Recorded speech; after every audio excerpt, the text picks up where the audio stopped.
Before America existed, before Europe had its Renaissance, one African king was so rich he accidentally crashed the global economy just by going on a trip. His name was Mansa Musa, and his story will change everything you thought you knew about Africa. Across these sands, an empire forged wealth beyond imagination. This is not myth, this is history. From the manuscripts of Timbuktu to the markets of Cairo, witnesses recorded the impossible. This is the untold story of Mansa Musa, the richest man who ever lived, and the world he built. Begin. In the 1300s, the Mali Empire stretched across West Africa, one of the largest, most powerful states on earth. Its reach spanned the lands of modern Mali, Senegal, Gambia, Guinea, Niger, Nigeria, Chad, and Mauritania, nearly the size of Western Europe. An empire of staggering breadth. At its heart, the life-giving Niger River bound cities, scholars, and caravans together.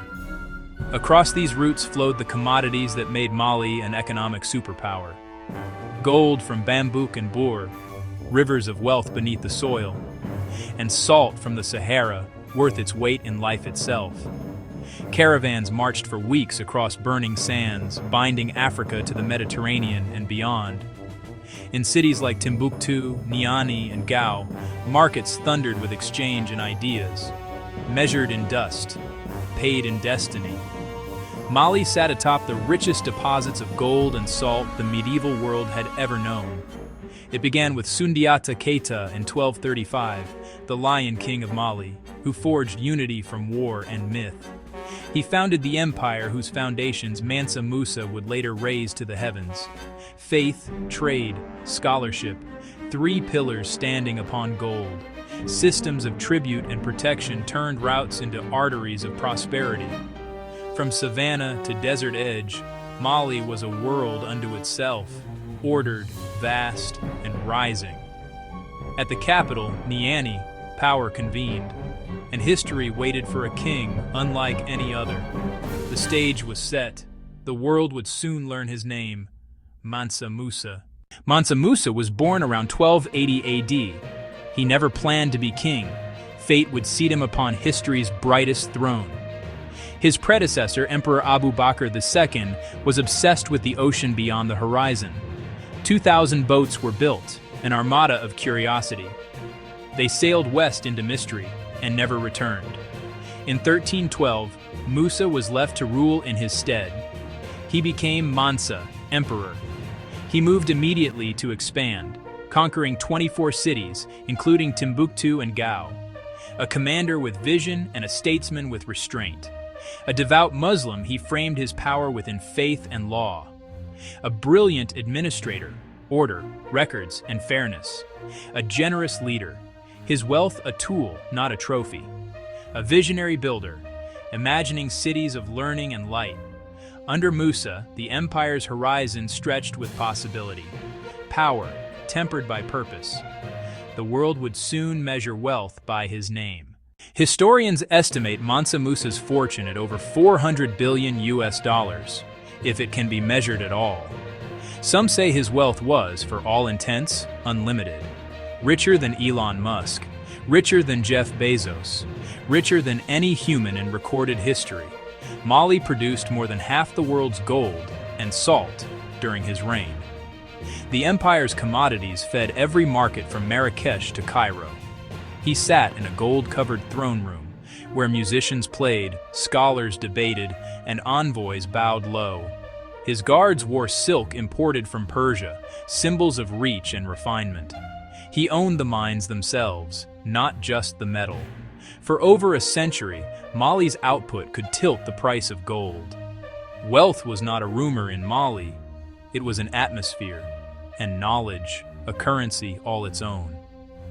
This was the golden center of the medieval world, a fortune so vast, even time struggles to count it. Musa commanded a royal household unlike any other. Thousands served, soldiers, poets, musicians, scholars, and advisors. His wife, Queen Inari Conte, had 500 personal handmaidens. Royal guards wore silk uniforms imported from Persia. Hundreds carried golden staffs everywhere he walked. His court was considered one of the most magnificent in the world. Ceremony, splendor, order, and all of it only a prelude. In 1324 AD, Mansa Musa set out for Mecca, the Hajj that became the single most talked about event of the 14th century. 60,000 people in total. 12,000 personal servants, each wearing hand-spun Persian silk. 500 soldiers, each bearing a 6-pound golden staff. 80 camels carried 300 pounds of pure gold dust each, for Musa's personal spending. In Cairo, crowds gathered. Merchants stared in disbelief. He gave freely to every poor person he passed. He tipped with gold. He bought with gold. He gifted with gold.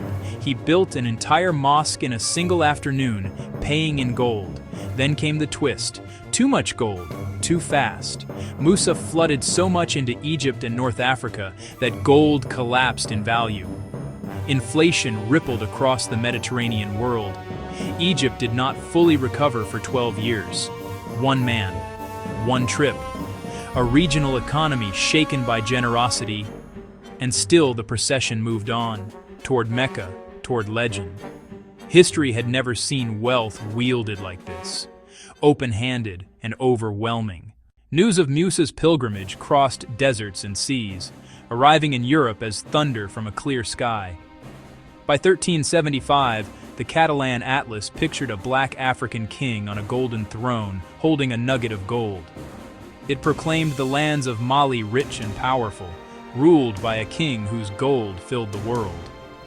Europe officially documented Africa as a land of wealth, learning, and civilization, a map that changed imagination into recognition.